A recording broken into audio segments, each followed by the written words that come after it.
Alright, so today we're going to determine whether or not the series converges or diverges.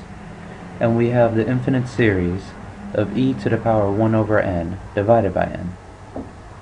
So to do this, I'm going to use a comparison test where an will equal the starting term e1 to the m over n.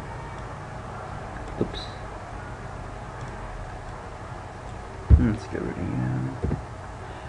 And then bn be compared to the series 1 over n. Okay? So, we're using this series because it's a harmonic series. Harmonic series are basically pure series that are to the power of 1. And if you remember p-series, if p is greater than 1, it equals convergent. C-O-N. I'll just write con for short. Oof. And if p is greater than or less than 1, let me write that. Is less than or equal to 1, sorry. Series would be divergent. I'll just put div for short. So, since we know that this is divergent, we have to prove that this is somehow divergent as well. How are we going to do that? There's one of two ways you could do that, actually. You could either get the series a n and prove that it's somehow larger than b n. Or, if you don't want to plug in all the values for a1, a2, a3, a4 to prove that it's always divergent, or it's divergent from a certain point. I'm sorry, I said divergent.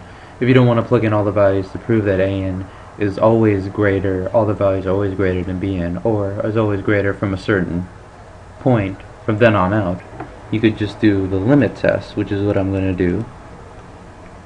The limit as n approaches infinity of an over bn, and that of course equals c, which has to be greater than 0. And basically if we take the limit of an over bn and it's greater than 0, then either both have to diverge or both have to converge. And since we know this one is already divergent, hopefully we get c greater than 0 to prove that this also diverges. So, let's do that right now. Let's see what we get. e1 over n, and through algebraic manipulation, instead of dividing over 1 over n, that will be multiply the reciprocal of that, so that will be n over 1. Cross multiply, get rid of the n's, equal the limit n approaches infinity of e1 to the n. And if you remember a little side rule, limit, pretend that's a limit, guys, n approaches infinity of anything 1 over the n, if you were to actually put the infinity in, would equal 0. And of any power of n, if it's n squared or 2n or 2n squared, that would still be 0. So, we plug it in here, the infinity, which would make it equal to e to the 0, and if you remember e to the 0 equals 1, and that's greater than 0. So since it's greater than 0, it means either both diverge or converge, and since bn diverges, it means an diverges, so the answer is divergent. D-I-V. I'll actually write it out this time. Show you I could spell G-E-N